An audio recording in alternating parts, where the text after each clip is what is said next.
नमस्कार, आप देख रहे हैं एफसीएन 24 न्यूज़। मैं आपके साथ हरकुलिस पांडे और आज फिर पहुंचे हुए सेक्टर 12 लघु सचिवालय के बाहर की तस्वीरें आपको दिखा रहे हैं। देखिए, लघु सचिवालय के बाहर हरियाणा कर्मचारी असेंबली द्वारा यहाँ तमाम संगठन के लोग पहुंचे हुए हैं, कर्मचारी पहुंचे हुए हैं, अधिकारी पहुंचे हुए हैं, पदाधिकारी पहुंचे हुए हैं और यहाँ पे प्रेस वार्ता भी की गई है। और यहाँ पे देखिए, अपनी मांगों को लेकर यहाँ पे धरना प्रदर्शन किया जा रहा है। तमाम अधिकारी हैं और आपको बता दें कि वेतन आयोग विकसित संबंधित तमाम बुनियादों पर सवाल उठाते हुए कर्मचारियों द्वारा जनतांत्रिक नागरिक अधिकारों का कहीं ना कहीं इसमें दिक्कत आ रही है। इसको लेकर न्याय एकता को लेकर कानून संशोधन, न्याय आप बिजली मीटर के लेकर स्मार्ट सिटी की जिस तरह से बदलाव किए जा रहे हैं, इसमें बिजली मीटरों में भी स्मार्ट मीटर लगाया जा रहा है, उसका विरोध किया जा रहा है। उसको लेकर तमाम वेतन भी नहीं मिल रहे 6-6 महीने से, उसको लेकर यहाँ पे मीटिंग की जा रही है। तो तस्वीरें देखकर बातचीत करने की कोशिश करेंगे, जानेंगे कि आखिर क्या पूरा मामला किस लिए यहाँ पर धरना प्रदर्शन चल रही है। तो बातचीत नहीं, यहाँ पे यूनियन आई है और यूनियनों का जो अलग अलग जो यूनियन आई है उनका क्या मांग है? देखिए, सर्व कर्मचारी संघ हरियाणा द्वारा पूरे प्रदेश में कर्मचारी असेंबली चलाई जा रही हैं। विधानसभा का सत्र 2 दिन का तय हुआ है शीतकालीन, जो 15 दिसंबर और 18 दिसंबर को आज समाप्त हो जाएगा। हमने सरकार तक अपनी आवाज़ पहुंचाने के लिए 15 दिसंबर को भी सभी जिला उपायुक्त कार्यालयों पर कर्मचारी असेंबली चलाई थी, जिसमें हमने 4 प्रस्ताव पास करके सरकार को भेजे थे। उसमें एनपीएस को रद्द करने का प्रस्ताव, ओपीएस पुरानी पेंशन को लागू करने का, गुणवत्तापूर्वक जो सेवाएं हैं वो जनता को उपलब्ध हों, राज्य में रोजगार का विस्तार कराने का प्रस्ताव हमने पास करके भेजा है। रेगुलाइजेशन की नीति बनाने का भी प्रस्ताव 15 को हमने पास किया और जो विधानसभा अध्यक्ष और नेता प्रतिपक्ष हैं उनको उपायुक्त के प्रतिनिधि के माध्यम से भेजा है। आज हमने 6 प्रस्ताव पास किए हैं। हमने आज हरियाणा कर्मचारी असेंबली चलाते हुए कर्मचारियों के लिए अलग से वेतन आयोग का गठन और वेतन विसंगति निवारण करने का भी प्रस्ताव पास किया है। कर्मचारियों के जनतांत्रिक एवं राजनीतिक अधिकारों पर जो हमला हो रहा है उसके खिलाफ हमने प्रस्ताव पास किया है। बिजली संशोधन 2023 को वापस लेने के लिए प्रस्ताव पास किया है। समावेशी विकास और सामाजिक न्याय से संबंधित प्रस्ताव हमने इस असेंबली में पास किया है और राष्ट्रीय शिक्षा नीति तथा ट्रांसपोर्ट विधेयक 2019 का समाप्त करने का बिल भी हमने पारित करके जिला उपायुक्त के प्रतिनिधियों के माध्यम से जो विधानसभा अध्यक्ष और नेता प्रतिपक्ष हैं उनको भेजने का निर्णय लिया है। वास्तविकता ये है कि 9 साल के अंदर जो सरकार ने नीतियां लागू की हैं उन नीतियों से बेरोजगारी बढ़ी है, उन नीतियों से शिक्षा का जो निजीकरण हुआ है और निजीकरण होने से महंगी हो गई है। आम आदमी की पहुंच से शिक्षा, स्वास्थ्य, ट्रांसपोर्ट और जो जन सुविधाएं देने के महकमे हैं वो जन सुविधाएं नहीं मिल पा रही हैं।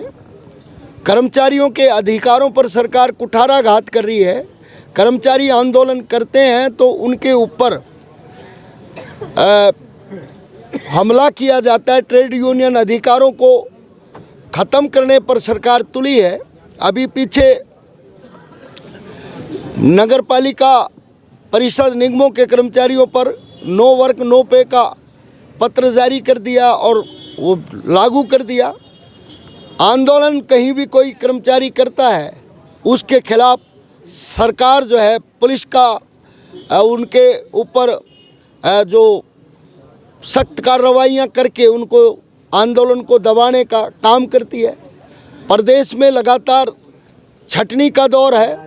गुड़गांव जैसे बड़े शहर में 3480 कर्मचारियों की छटनी की हम अगर बात करें तो पूरे प्रदेश में सफाई कर्मचारियों की छटनी 5000 से ज़्यादा कर रखी है। HKRNL का सवाल है, सरकार ने जो हमारे नौजवान युवा थे उनको ऐसी नौकरी में ला करके खड़ा कर दिया जो कभी पक्का नहीं होगा, उनका भविष्य गर्त में डाल दिया। इन तमाम चीज़ों के लिए हम अपनी आवाज़ अपनी कर्मचारियों की असेंबली चला करके उठा रहे हैं और सरकार तक अपनी आवाज़ को पहुंचाने का प्रयास कर रहे हैं। सरकार अगर हमारे मतलब अपील को, हमारे पत्रों में दर्शाई गई मांगों को अगर निपटान नहीं करेगी तो आप यहाँ आए हैं डीसी कार्यालय, किस मुद्दों को लेकर आए हुए हैं? ये आज यहाँ पर कर्मचारी हरियाणा की असेंबली थी, तो इसमें हमें जो है बुलाया गया था कि भाई जो भी ये असेंबली हो रही है इसमें जो भी आपके मुद्दे हैं, कुछ प्रस्ताव यहाँ पास किए गए हैं, तो इन्हीं प्रस्तावों को पास करने में हम लोग इनका सहयोग कर रहे हैं।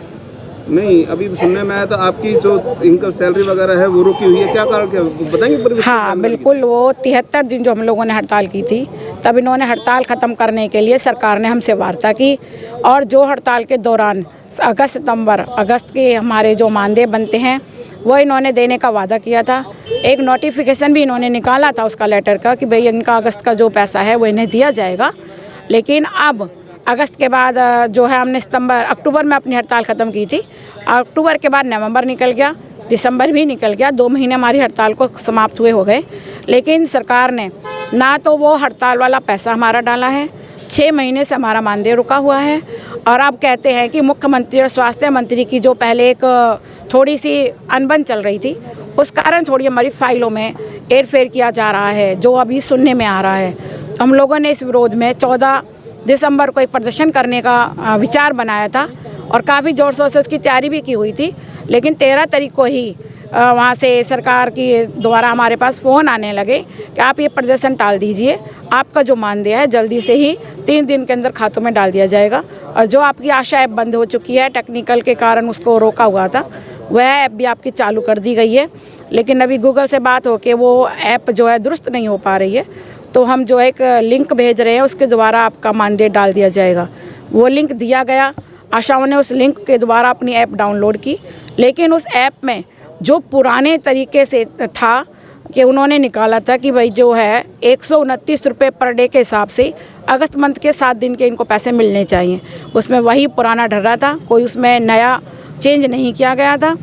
और अब उसके बाद जब वो ऐप हमने डाउनलोड कर ली तो यहाँ जो अधिकारी बैठे हैं उन्होंने ये कहा कि आप जो है अगस्त सितंबर अक्टूबर का जो मानदेय है वो इसमें अभी डाउनलोड नहीं करोगे, आप केवल नवंबर का ही अप्रेजल डाउनलोड करोगे। उसके लिए हम लोगों ने मना कर दिया कि हमें पेमेंट चाहिए पूरी, जून से जिनकी रुकी हुई है और दिसंबर तक नवंबर तक पूरी पेमेंट हमें चाहिए, तो ही हम लोग अपनी पेमेंट भरेंगे, नहीं तो नहीं भरेंगे। तो हमने अब जब देखा कि सरकार ने हमारे साथ चाल खेली है, तो हम लोगों ने 19 दिसंबर को अपना प्रदर्शन करने की तैयारी कर रखी है कि 19 को हम लोग अपने जिला मुख्यालयों पर BK पे इकट्ठे होंगे। वहाँ जो हमारे CM ऑफिसर हैं उनको अपना एक ज्ञापन देंगे, अपना मांग पत्र भिजवाएंगे कि सरकार से वो बात करें, जल्दी से जल्दी हमारा मानदेय दिया जाए, और नहीं तो आंदोलन को और तेज़ किया जाएगा। उसकी क्या रूपरेखा होगी वो आगे बनाई जाएगी। लेकिन इससे पहले ही उन्होंने आज हमारे डेलीगेशन को बुलाया हुआ है, वहाँ मीटिंग चल रही है, क्या रिजल्ट निकलते हैं, पेमेंट सरकार की दिन देरी कहेंगे, वादा खिलाफी